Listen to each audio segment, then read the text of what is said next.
Bienvenue sur Africa 24 dans cette nouvelle édition du QG Week-end. Voici les titres de l'actualité. Au Bénin, l'approche des élections législatives se fait sous haute tension. L'absence de l'opposition dans ce scrutin ne passe pas. Les anciens présidents Boni Yayi et Soglo contestent cette décision. Dans l'actualité également, le Maroc a accueilli le 14e Salon international de l'agriculture. Plusieurs pays africains ont pris part à cette rencontre qui a eu lieu dans la ville de Meknes. Et puis les conflits en Libye ont un impact puissant sur l'économie locale, notamment le pétrole. La hausse des prix, tout comme l'insécurité, inquiète les habitants. Mais tout d'abord au Soudan, une discussion a eu lieu entre les leaders de la contestation et les dirigeants militaires.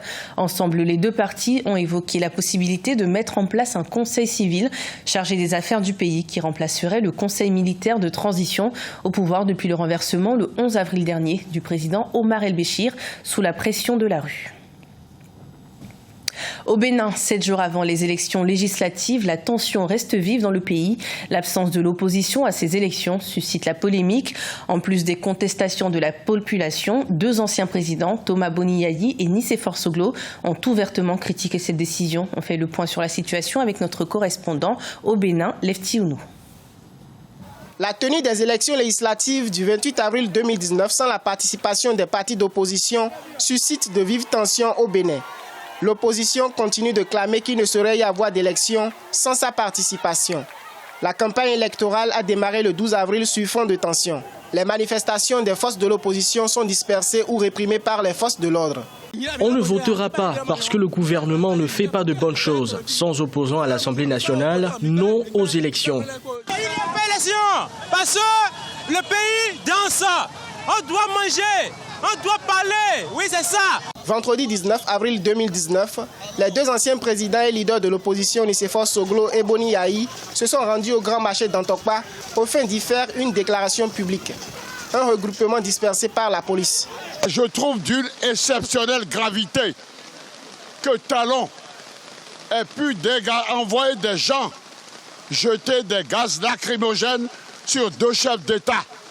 Il n'y aura pas d'élection dans ce pays si tout le monde n'y participe pas. Dans un pays appelé le Bénin, notre patrie commune, certains peuvent circuler avec les fonds publics. Ne cédez pas à l'intimidation. Vous avez bien compris? Vous m'avez promis cela? Le combat continue. Au cours de la manifestation de Dantokpa, deux militants de l'opposition ont été arrêtés par la police qu'elle a présentés comme des mercenaires importés des pays voisins. Selon les forces Cori Bénin émergents, il s'agit de Béninois, gardes de corps privés de l'ancien président Boni Yayi. Face à l'importance des attaques du groupe terroriste Boko Haram et des djihadistes, les autorités nigériennes ont décidé de renforcer les équipements des forces de défense et de sécurité. De nouveaux avions de combat vont être mis à la disposition de l'armée afin de bien défendre les frontières du pays. Reportage de Sadou Alizé Mokhtar, notre correspondant au Niger. Le Niger renforce ses moyens de lutte contre la secte Boko Haram. Le pays vient de commander de nouveaux avions de combat pour renforcer la capacité des forces de défense et de sécurité nigériennes. Et face à la persistance des attaques du groupe Boko Haram, les autorités rassurent. L'armée nigérienne multipliera les opérations pour venir à bout des djihadistes. La situation est sous contrôle. Je voudrais aussi là rassurer les Nigériens. S'il était possible à Boko Haram de prendre Bosso, Guégimi ou Difa, ils n'hésiteraient pas à le faire. La seule voie qui leur reste aujourd'hui, et c'est symptomatique de leur faiblesse, c'est les infiltrations et le kamikaze. Selon les autorités, depuis 2017, plus de 700 milliards de francs CFA ont été consacrés au secteur de la sécurité. Dans le seul mois de mars 2019, 88 civils ont perdu la vie dans des attaques de Boko Haram.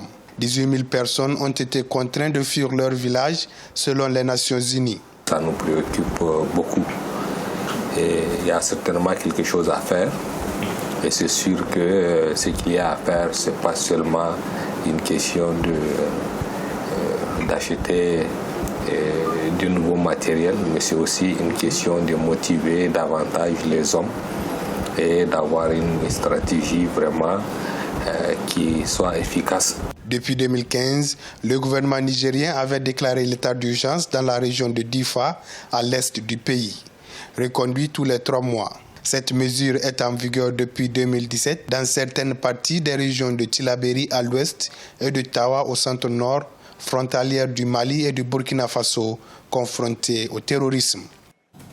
La ville de Meknes au Maroc a accueilli du 14 au 21 avril le SIAM, le Salon international de l'agriculture du Maroc, une 14e édition qui a mis à l'honneur les potentiels agricoles du royaume chérifien et plusieurs pays africains ont participé à l'événement. Une occasion pour le groupe OCP, Office chérifien des phosphates, de montrer aux visiteurs son savoir-faire au service de la transformation de l'agriculture africaine. Des précisions avec Olivier Conan. Vers la transformation structurelle de l'agriculture africaine. C'est l'objectif du groupe OCP, présent à la 14e édition du Salon international de l'agriculture du Maroc, dans la ville de Meknes, avec des programmes comme OCP School Lab. Les producteurs reçoivent un diagnostic sur la nature des sols et sont conseillés à l'utilisation des engrais appropriés. Le groupe OCP va plus loin avec le programme Agri-Entrepreneur et Agri-Booster. Nous essayons de contribuer avec différents partenaires pour apporter des solutions, aussi bien pour ce qui concerne l'accès au financement, l'accès au marché, c'est la chose la plus importante, l'accès aux différents intrants, l'accès aux services et aussi l'accès au savoir. Le groupe OCP va déployer dans les pays où il est présent l'initiative Al-Moutmi, une offre de services intégrés dont plus de 20 000 producteurs marocains ont déjà bénéficié gratuitement. Al-Moutmir est un programme qui porte l'engagement fort d'OCP en tant que partenaire historique de l'agriculture et des agriculteurs pour soutenir la dynamique agricole et cette révolution verte au niveau du continent.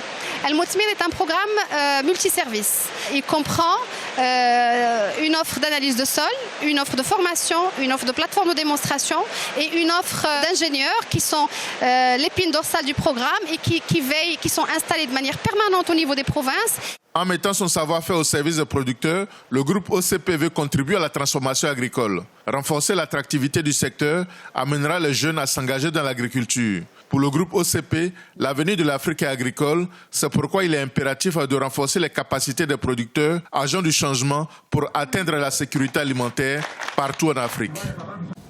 Les conflits à Tripoli opposant l'armée nationale libyenne et le gouvernement d'union nationale influent sur la ville voisine de Ben Guerdane en Tunisie.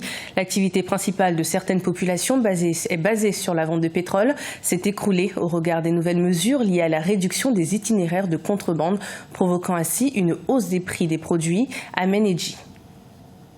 L'offensive militaire du général Khalifa Haftar sur Tripoli, la capitale libyenne, a des répercussions sur la ville voisine de Ben Guerdane en Tunisie. Insécurité, situation de vie précaire, source de revenus instables et méventes sont les mots qui caractérisent l'actuel mode de vie des populations.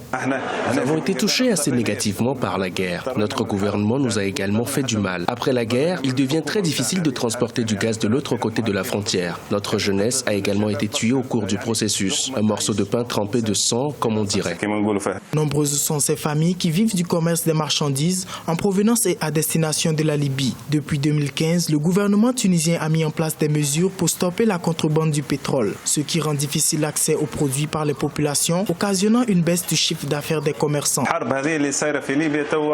Par exemple, ce gaz qui provient du franc libyen nous coûte environ 15 à 20 dinars, soit 5 à 6,7 $ américains. Après la guerre, il est devenu encore plus cher. Il nous coûte environ 40 à 45 dinars et se fait de plus en plus rare. Le gaz a permis de résoudre beaucoup de problèmes ici à Ben Guerdane et en Tunisie en général. Après la guerre, nous avons dû faire face à de nombreux problèmes pour transporter et recevoir le gaz. Alors que les combats se poursuivent pour le contrôle de Tripoli, Ben Guerdane a été en 2016 le théâtre d'affrontements entre milices. Fin de ce journal. Merci de votre fidélité. Retrouvez dans un instant une nouvelle édition de l'information sur Africa 24.